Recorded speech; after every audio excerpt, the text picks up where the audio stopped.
ನಮಸ್ಕಾರ ಫ್ರೆಂಡ್ಸ್, ಹೇಗಿದ್ದೀರಾ ಎಲ್ಲರೂ? ಐ ಹೋಪ್ ಎಲ್ಲರೂ ಚೆನ್ನಾಗಿದ್ದೀರಾ ಅಂತ ಅನ್ಕೊತಿದ್ದೀನಿ. ನಾವು ಕೂಡ ಚೆನ್ನಾಗಿದ್ದೀವಿ. ಫ್ರೆಂಡ್ಸ್, ಇನ್ನು ಯಾರೆಲ್ಲ ನಮ್ಮ ಚಾನಲ್ನ ಸಬ್ಸ್ಕ್ರೈಬ್ ಮಾಡಿಲ್ಲ, ಪ್ಲೀಸ್ ಹೋಗಿ ಸಬ್ಸ್ಕ್ರೈಬ್ ಮಾಡಿ, ಬೆಲ್ ಐಕಾನ್ನ ಪ್ರೆಸ್ ಮಾಡಿ, ಹಾಗೂ ನೋಟಿಫಿಕೇಷನ್ ನಿಮಗೆ ಫಸ್ಟ್ ಬರುತ್ತೆ.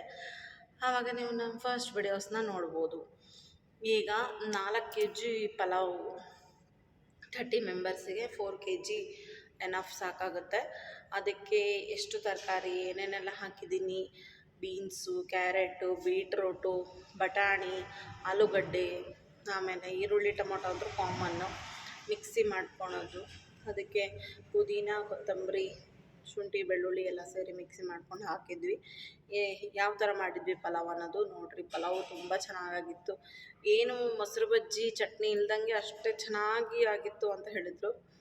ಸೊ ಅವರು ಫಸ್ಟು ಏನೂ ಬೇಡ ಪಲಾವ್ಗೆ, ಸಾಕು ಅಷ್ಟೇ ಸಿಂಪಲ್ಲಾಗಿ ಅಂದರು. ಆಮೇಲೆ ನೈಟು ಫೋನ್ ಮಾಡಿ ಮೊಸರು ಬಜ್ಜಿ ಮಾಡಿಕೊಡ್ರಿ ಅಂದರು. ಆಗ ನಾವೆಲ್ಲ ಐಟಮ್ಸ್ ತಂದಿದ್ವಿ ಅಲ್ಲ, ಸೊ ಇರಲಿ ಬಿಡಿ ಅಂದರು. ಅವ್ರು ಅದೇ ಅಂದರು. ಎಷ್ಟು ಚೆನ್ನಾಗಿ ಸಾಫ್ಟಾಗಿತ್ತು ರೀ, ತುಂಬ ಚೆನ್ನಾಗಾಗಿತ್ತು ಪಲಾವು. ಟೇಸ್ಟು ಒಂಥರ ಬಿರಿಯಾನಿ ತಿನ್ನಂಗೆ ಆಗ್ತಿತ್ತು, ಚೆನ್ನಾಗಿತ್ತು ಅಂತ ಹೇಳಿದರು. ಸೊ ನಮ್ಮದು ಕ್ಯಾಟ್ರಿಂಗ್ ಬಿಸ್ನೆಸ್ ಇದೆ ಅಲ್ವಾ, ಸೊ ನಿಮಗೂ ಏನಾದರೂ ನಿಮ್ಮ ಸ್ಪೆಷಲ್ ಒಕೇಶನ್ಸ್ಗೆ ಏನಾದರೂ ಕ್ಯಾಟ್ರಿಂಗಿಂದ ಆರ್ಡ್ರ್ ಕೊಡೋಂಗಿದ್ರೆ, ಸೊ ನೀವು ಅಲ್ಲಿ ನಾನು ಡಿಸ್ಕ್ರಿಪ್ಷನಲ್ಲಿ ವಾಟ್ಸಪ್ ನಂಬರ್ ಹಾಕಿರ್ತೀನಿ. ಸೊ ಅದಕ್ಕೆ ನೀವು ಮೆಸೇಜ್ ಮಾಡ್ಬೋದು ಆರ್ಡ್ರ್ ಇದೆ ಅಂತ. ಸೊ ನಾನು ಅದಕ್ಕೆ ರಿಪ್ಲೈ ಮಾಡ್ತೀನಿ ನಿಮಗೆ. ಏನೇ ಫಂಕ್ಷನ್ಸ್ ಇರಲಿ, ಮದುವೆ, ನಾಮಕರಣ, ನಿಶ್ಚಿತಾರ್ಥ, ಆಮೇಲೆ ಹುಟ್ಟಿದಬ್ಬ, ಎನಿ ಟೈಪ್ ಫಂಕ್ಷನ್, 20 ಮೆಂಬರ್ಸಿಂದ 2,000 3,000 ಮೆಂಬರ್ಸ್ಗೆ ಅಡುಗೆ ಮಾಡೋಷ್ಟು ಭಟ್ರು ನಮ್ಮ ಹತ್ರ ಇದ್ದಾರೆ. ಸೊ ನೀವು ಆರಾಮಾಗಿ ಟ್ರಸ್ಟ್ ಆಗಿ ನೀವು ಆರ್ಡ್ರನ್ನ ಕೊಡ್ಬೋದು. ಆಮೇಲೆ ಲಾಸ್ಟ್ ಟೈಮು ಮದುವೆ ಎಲ್ಲ ಮಾಡಿದ್ವಿ, ಮದುವೆ ಆರ್ಡ್ರಸ್ ಎಲ್ಲ ತುಂಬ ಇದ್ವು. ಈ ಸತಿ ಸ್ವಲ್ಪ ನ್ಯೂ ಬಿಸ್ನೆಸ್ ಮಾಡಿದ್ದೀವಲ್ಲ, ಸೊ ಹಾಗಾಗಿ ನಾವು ಈ ಕಡೆ ಸ್ವಲ್ಪ ಕಾನ್ಸಂಟ್ರೇಷನ್ ಜಾಸ್ತಿ ತೋರಿಸ್ತಿದ್ವಿ. ಸೊ ಈಗ ಮತ್ತೆ ಆರ್ಡ್ರಸ್ ಕಂಟಿನ್ಯೂ ಹಿಡಿತಾ ಇದ್ದೀವಿ. ಸೊ ನಿಮ್ದೇನಾದರೂ ಸ್ಪೆಷಲ್ ಒಕೇಶನ್ಸ್ ಇದ್ದರೆ ನನಗೆ ವಾಟ್ಸಪ್ಪಲ್ಲಿ ಹೇಳಿ, ನಾವು ಬಂದು ಮಾಡಿಕೊಡ್ತೀವಿ. ಯಾವ ಥರನಾದರೂ ಮಾಡ್ಬೋದು. ನೀವೇ ನಮಗೆ ಎಲ್ಲ ಕ್ಯಾಟ್ರಿಂಗ್ ವ್ಯವಸ್ಥೆದು ಎಲ್ಲ ಆರ್ಡ್ರ್ ನೀವೇ ಮಾಡಿ ಅಂತ ಹೇಳಿದ್ರು ನಾವು ಮಾಡ್ತೀವಿ. ಇಲ್ಲ ಅಡುಗೆ ಅಷ್ಟೇ ಬಂದೇ ಮಾಡಿರಿ, ನಾವೆಲ್ಲ ಐಟಮ್ಸ್ ನಾವೇ ಕೊಡಿಸ್ತೀವಿ ಅಂದರು, ಸೊ ಆ ಥರನೂ ಮಾಡ್ತೀವಿ. ಎರಡೂ ಟೈಪು ಮಾಡ್ತೀವಿ. ನಾವು ಮಾಡೋಂಗಿದ್ರೆ ಒಂದು ಗ್ಲಾಸು, ಒಂದು ಟೀ ಗ್ಲಾಸಿಂದನೂ ಹಿಡಿದು ನಾವೇ ತರ್ತೀವಿ. ಎಲ್ಲ ಐಟಮ್ಸು ನಮ್ಮದೇ ಇರುತ್ತೆ. ಸೊ ಇಷ್ಟಂತ ಅದಕ್ಕೆ ಚಾರ್ಜಸ್ ಇರುತ್ತೆ. ಎರಡೂ ಥರನೂ ಚಾರ್ಜಸ್ ಮಾಡ್ತೀವಿ. ಯಾವ ಥರ ನೀವು ಹೇಳ್ತೀರೋ ಆ ಥರನೇ. ಬಟ್ ಐಟಮ್ಸು, ಅಡುಗೆ ಆಮೇಲೆ ಎಲ್ಲ ತುಂಬ ಚೆನ್ನಾಗಿರುತ್ತೆ. ಮತ್ತು ನಾವು ಟೇಸ್ಟಿಂಗ್ ಪೌಡ್ರು ಅದೆಲ್ಲ ಬಳಸಲ್ಲ. ಅದು ಮೇನ್ ಇಂಪಾರ್ಟೆಂಟ್ ಅಲ್ವಾ, ಟೇಸ್ಟಿಂಗ್ ಪೌಡ್ರ್ ಬಳಸಲ್ಲ. ಸೊ ಚೆನ್ನಾಗಿರುತ್ತೆ ಅಡುಗೆ ಮಾತ್ರ. ಸ್ವೀಟ್ಸ್ ಆಗಿರಲಿ, ಏನೇ ಆಗಿರಲಿ. ಮೊನ್ನೆ ಲಾಸ್ಟ್ ಟೈಮ್ ನಾನು 200 ಮೆಂಬರ್ಸಿಗೆ ಮೋತಿಚೂರ್ ಲಾಡು ತೋರಿಸಿದ್ನಲ್ಲ, ಅದಂತೂ ಎಷ್ಟು ಸಾಫ್ಟಾಗಿ ಎಷ್ಟು ಚೆನ್ನಾಗಿ ಬಂದಿತ್ತು ಅಂದರೆ, ಅವರು ಆರ್ಡ್ರ್ ಕೊಟ್ಟವರು ಮತ್ತೆ ಇನ್ನೊಂದು ಸತಿ ಫೋನ್ ಮಾಡಿ ಒಂದು 5-6 ಉಳಿದಿದ್ರೆ ಹೇಳಮ್ಮ, ಸ್ವಲ್ಪ ತಂದು ಕೊಡ್ರಿ ಅಂತ ಹೇಳಿದರು. ಮತ್ತೆ ಹೋಗಿ ಕೊಟ್ಟು ಬಂದ್ವಿ. ಚೆನ್ನಾಗಿತ್ತು, ಭಾಳ ಚೆನ್ನಾಗಾಗಿತ್ತು ಅಂತ ಹೇಳಿದರು. ಸೊ ಇಷ್ಟು ಆರ್ಡ್ರು ಈಗ ಒಂದು ಇಲ್ಲ ಅಂದ್ರೂ ಒಂದು 2.5 ಇಯರ್ಸಿಂದನೂ ಮಾಡ್ತಾಯಿದ್ವಿ ಕೇಟ್ರಿಂಗು. ಚೆನ್ನಾಗಿದೆ, ರೆಸ್ಪಾನ್ಸು ಚೆನ್ನಾಗಿ ಬರ್ತಾಯಿದೆ. ಸೊ ನಿಮ್ಮದು ಏನಾದರೂ ಫಂಕ್ಷನ್ಸ್ ಇದ್ದರೆ ನಾನು ಡಿಸ್ಕ್ರಿಪ್ಷನಲ್ಲಿ ಲಿಂಕ್ ಹಾಕಿರ್ತೀನಿ, ವಾಟ್ಸಪ್ ನಂಬರ್ ಹಾಕಿರ್ತೀನಿ, ನೀವು ಮೆಸೇಜ್ ಮಾಡ್ಬೋದು. ಸೊ ಮತ್ತೆ ಸಿಗೋಣ ಮುಂದಿನ ಬ್ಲಾಗಲ್ಲಿ. ಈಗ ಪಲಾವಿಂದು ರೆಸಿಪಿ ಹಾಕ್ತೀನಿ ನೋಡಿ. ಓಕೆ, ಥ್ಯಾಂಕ್ ಯು, ಬಾಯ್ ಬಾಯ್. ನಮಸ್ಕಾರ ಫ್ರೆಂಡ್ಸ್, ನೋಡಿ ಈಗ 4 kg ಪಲಾವ್ ಮಾಡ್ತಾ ಇರೋದು. ಸೊ ಈಗ ಪಾತ್ರೆ ಇಟ್ಟಿದ್ದಾರೆ ನೋಡಿ. ಪಾತ್ರೆಗೆ ಎಣ್ಣೆ ಹಾಕ್ಕೊಂಡು, ಈರುಳ್ಳಿ ಹಾಕ್ಕೊಂಡು, ಮತ್ತು ಸ್ವಲ್ಪ ಚಕ್ಕೆ, ಲವಂಗ, ಏಲಕ್ಕಿ ಹಾಕಿ, ಈಗ ಟೊಮೊಟೊ ಹಾಕಿ ಕ್ಲೀನಾಗಿ ಮಿಕ್ಸ್ ಮಾಡ್ಕೊತಾ ಇದ್ದಾರೆ. ಅದಕ್ಕೆ ಈಗ ಸೊಪ್ಪುಗಳು ಆ್ಯಡ್ ಮಾಡ್ತಾರೆ. ನಾವು ಇದಕ್ಕೆ ಎಸ್ಪೆಷಲಿ ಆಗಿ ಪುದೀನ, ಕೊತ್ತಂಬರಿ, ಸ್ವಲ್ಪ ಮೆಂತ್ಯ ಸೊಪ್ಪು ಅದೆಲ್ಲ ಹಾಕಿದ ಮೇಲೆ ಈಗ ಗರಂ ಮಸಾಲ ಹಾಕಿ, ಬೀಟ್ರೋಟು, ಆಮೇಲೆ ತರಕಾರಿಗಳು ಏನೇನು ತೊಗೊಂಡಿರ್ತೀನಲ್ಲ, ಬೀಟ್ರೋಟು, ಕ್ಯಾರೆಟು, ಬೀನ್ಸು, ಆಲೂಗಡ್ಡೆ, ಇದೆಲ್ಲ ಎಷ್ಟು ಪ್ರಪೋರ್ಷನ್ ತೊಗೋಬೇಕಂದ್ರೆ ಅರ್ಧ kg ತೊಗೋಬೇಕು. ನಿಮಗೆ ಯಾವುದು ತರಕಾರಿ ಇಷ್ಟ ಆಗುತ್ತೋ ಅದು ಒಂದು 3/4 kg ತೊಗೊಳ್ಳಿ.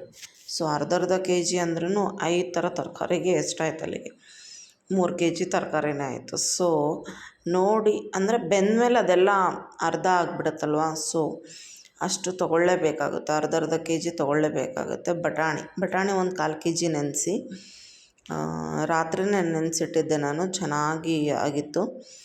ಸೊ ಇಷ್ಟೆಲ್ಲ ತರಕಾರಿ ಹಾಕ್ತೀವಿ ನಾವು. ಚೆನ್ನಾಗಾಗುತ್ತೆ. ಫ್ಲೇವರ್ ಮಾತ್ರ ಭಾಳ ಚೆನ್ನಾಗಿ ಬರುತ್ತೆ. ತರಕಾರಿ ಮಾತ್ರ ಹಸಿ ವಾಸನೆ ಹೋಗೋ ತನಕನೂ ಕ್ಲೀನಾಗಿ ಫ್ರೈ ಮಾಡ್ಕೊಳ್ರಿ.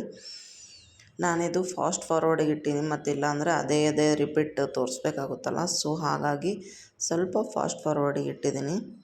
ನೋಡಿ, ಇನ್ನೊಂದು ಸತಿ ಹೇಳ್ತೀನಿ. ತರಕಾರಿಗಳು ಈಗ ಮಸಾಲೆ ಹಾಕಿಬಿಟ್ಟಿದ್ದಾರೆ ನೋಡಿ.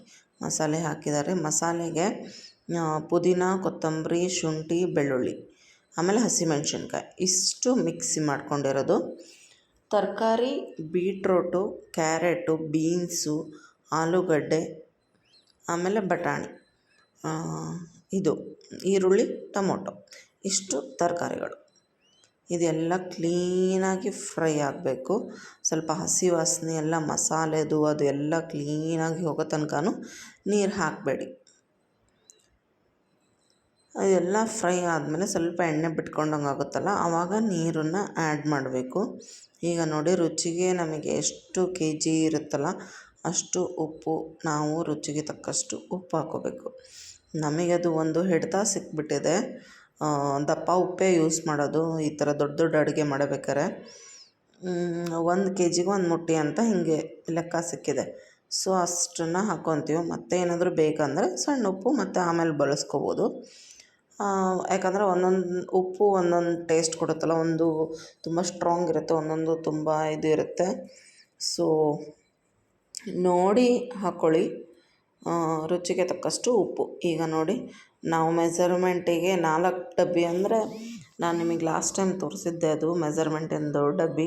ಸೊ 4 ಕೆ ಜಿ ರೈಸಿಗೆ 8 ಡಬ್ಬಿ ನೀರು, ಆಮೇಲೆ ಈಗ ತರಕಾರಿ ಇರೋದಕ್ಕೆ ಇನ್ನೊಂದು ಡಬ್ಬಿ ಎಕ್ಸ್ಟ್ರಾ, ಅಲ್ಲಿಗೆ 9 ಡಬ್ಬಿ ನೀರಾಗುತ್ತೆ. ಸೊ ಇಲ್ಲಿ ಅಕ್ಕಿ ತೊಳೆದು ಇಟ್ಕೊಂಡಿದ್ದೀವಿ. ಈಗ ಕುದಿ ಬಂತು ನೋಡಿ. ಕುದಿ ಬಂದಾಗ ಅಕ್ಕಿ ಹಾಕ್ಕೊಂಬಿಡೋಣ. ಸೊ ತುಂಬ ಅಂದರೆ ತುಂಬ ಚೆನ್ನಾಗಾಗುತ್ತೆ. ಫ್ಲೇವರ್ಸು ಎಲ್ಲ ಸೇಮ್ ವೆಜ್ ಬಿರಿಯಾನಿ ಅಂತಲೇ ಹೇಳ್ಬೋದು. ಅದೇ ಥರನೇ ಆಗಿತ್ತು, ಭಾಳ ಚೆನ್ನಾಗಾಗಿತ್ತು ಅಂತ ಹೇಳಿದರು. ಸೊ ನಿಮ್ಮದು ಏನಾದರೂ ಸ್ಪೆಷಲ್ ಒಕೇಶನ್ ಇದ್ದಾಗ ಆರ್ಡ್ರ್ ಮಾಡಿ. ನೋಡಿ, ರೆಡಿ ಆಯಿತು. ಎಷ್ಟು ಚೆನ್ನಾಗಿ ಬಂದಿದೆ. ನೋ ಕಲರ್, ನೋ ಏನು, ನ್ಯಾಚುರಲಾಗಿ ಮಾಡಿರೋದು. ಕಲರ್ ಏನೂ ಆ್ಯಡ್ ಮಾಡಿಲ್ಲ. ಸೊ ನೀವು ಒಂದು ಸತಿ ಟ್ರೈ ಮಾಡಿ ಫ್ರೆಂಡ್ಸ್. Thank you. ಮತ್ತೆ ಸಿಗೋಣ ಮುಂದಿನ ಬ್ಲಾಗಲ್ಲಿ.